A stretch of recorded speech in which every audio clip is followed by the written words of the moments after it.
Americká společnost Presonus tento týden představila free verzi jejich DAW Studio One. To je dobrá příležitost se s tímto softwarem seznámit. Studio One existuje ve 4 edicích odstupňovaných podle funkčnosti a ceny.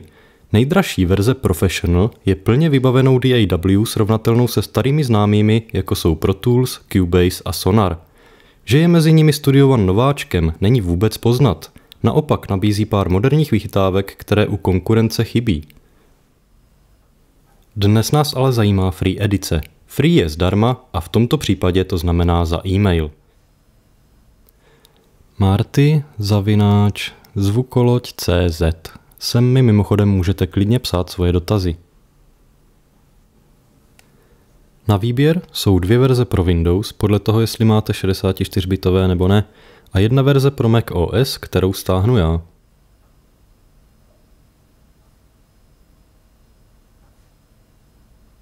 Instalace probíhá standardně přetažením do aplikací. Žádné komplikované instalátory, žádné restartování systému a podobně.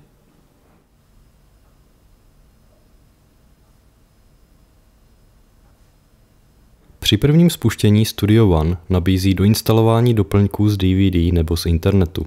My krabici z DVD nemáme, tak instalujeme z internetu. K free edici dostaneme jen tyto 2 balíčky nástrojů a smyček. Tak já je nainstaluju oba, ať vidíme, co v nich je. Tak, toto je úvodní obrazovka Studia One. Artist Profile, zde si vyplníte, kdo jste. Ve free edici to ale asi nemá na nic vliv. Mnohem důležitější je zde nastavení audio rozhraní neboli zvukovky. Zde jsou audio zařízení připojené k Macu. ProKeys Sonos 61 je v mém případě správně. Nastavení bufferu nechám, jak je, na 512 samplech. Zapnutá podpora více jader procesoru je správně, všechna vlákna zapnutá. Vytvoříme nový prázdný song, pojmenujeme ho.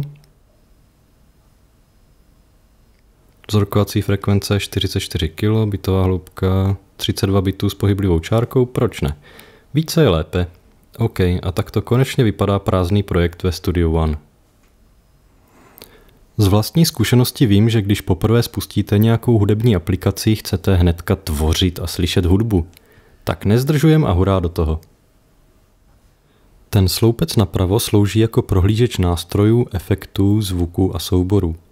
Free edice Studia One nepodporuje pluginy třetích výrobců a tak je náš arzenál drasticky omezený jen na ty 2 balíčky, co jsme stáhli při instalaci. Zkusíme to podle zvuku. Začneme třeba bicíma a rovnou z hotových smyček, ať to odsýpá. Brain hop? To bude asi něco mezi hiphopem a hladovou zombie. Zvědavost mi nedá klid, tak se hnedka dozvíme, co to znamená. Smyčku chytnu a přetáhnu myší na časovou osu. Tady ten trojúhelník v rohu natáhnu na konec 4. taktu a nastavím tak délku smyčky. Zapnu loop, aby nám to hrálo dokola. Play.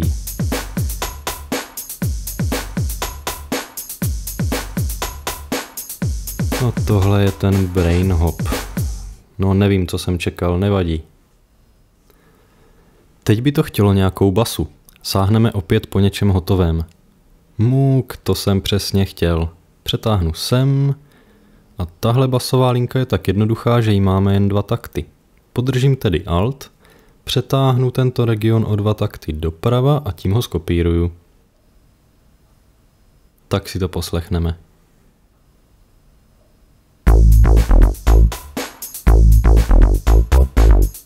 A basa je moc hlasitá, tak musíme najít mixážní pult. View a tady se to jmenuje Console. Pod klávesou s kratkou F3. Pustím to, ať to slyšíme a tady na mixu uberu hlasitost na té stopě s basou.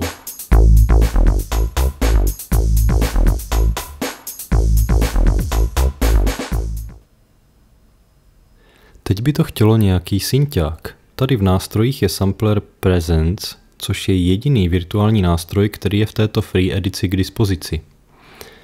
Ghostpad, to zní zajímavě. Přidáme nějaké duchy.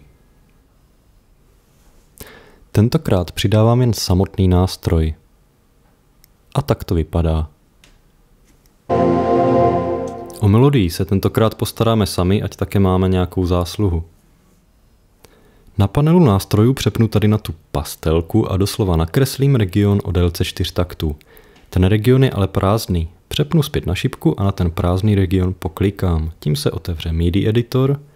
Tomuto se říká piano roll, podle té klaviatury vlevo, která znázorňuje výšky tónu. Trochu zmenším měřítko, aby jsme v editoru viděli celý ten region. Tady v editoru přepnu taky na pastelku a tou jednoduše nakreslím tóny na časovou osu. A, G, C, D. Vrátím to na začátek a poslechneme si to. Duchy je taky potřeba zkrotit trochu na mixpultu. Tak, a máme soundtrack k detektivce z 80. let. Kromě toho jednoho nástroje je ve free edici Studia One ještě pár efekt pluginů. Vyzkoušíme namátkově třeba Channel Strip. Tady jsou již přednastavené hodnoty pro bicí. Myší přetáhnu na tu stopu, kde máme bicí a otevře se nám už nějak nastavený Channel Strip plugin. Bicí jsou teď mnohem hlasitější a průbojnější, možná ale až moc. Trochu uberu kompresoru, ten si vysvětlíme jindy. Tento Channel Strip plugin je velmi zjednodušený, ale pro spoustu lidí je to určitě výhoda. Když ten plugin zavřu, slyšíme, že se nic nezměnilo. Ten plugin samozřejmě stále pracuje, je v insertu na této stopě. Abychom viděli insert efekty a další věci na mixpultu, musíme touto ikonkou přepnout na větší pohled na mixpult. Tady vidíme náš Channel Strip plugin. Poklikáním ho zase otevřeme a můžeme s ním dál manipulovat.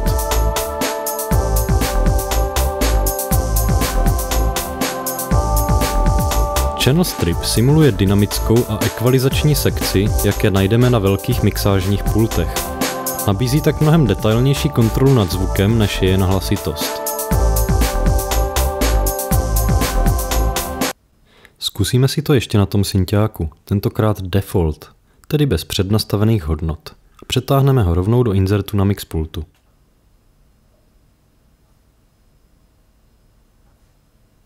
Pustím tuto stopu solo, aby jsme slyšeli, co děláme.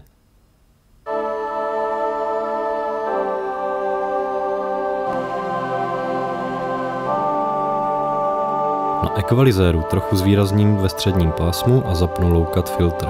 Tím ořežu nízké frekvence, aby se synťák nehádal s basou. Vypnu solo a slyšíme, jak to zní všechno dohromady.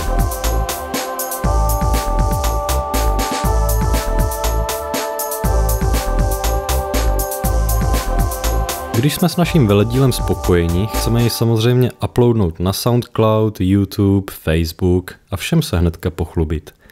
K tomu ale napřed musíme song vyexportovat. Takže song, export mixdown.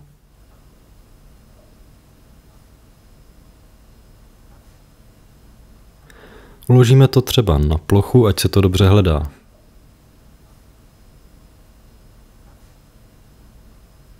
Název souboru.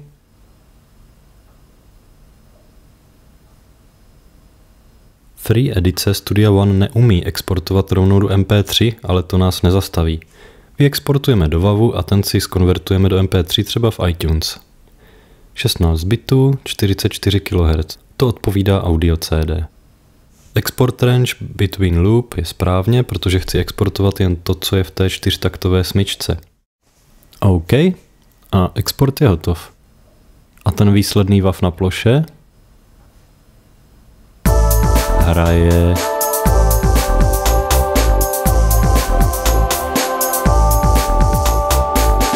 Neukázal jsem ani zdaleka všechno a nevyzkoušeli jsme ani nahrávání a editaci audia. Více do hloubky se na Studio One podíváme někdy příště. Dnes jsem vás chtěl jen seznámit s touto free edicí. Když je něco zadarmo, má to většinou háček. Tady je to omezená paleta nástrojů a efektů, navíc umocněná nemožností použít cizí pluginy. Spoléháte-li jako já na virtuální nástroje a pluginy, Studio One Free je jen takovým lepším demem, vhodným jen na seznámení s touto platformou. Pokud ale nahráváte zpěv a živé nástroje, pluginy vás netrápí anebo potřebujete něco na zaznamenávání vašich hudebních nápadů, budete mile překvapeni.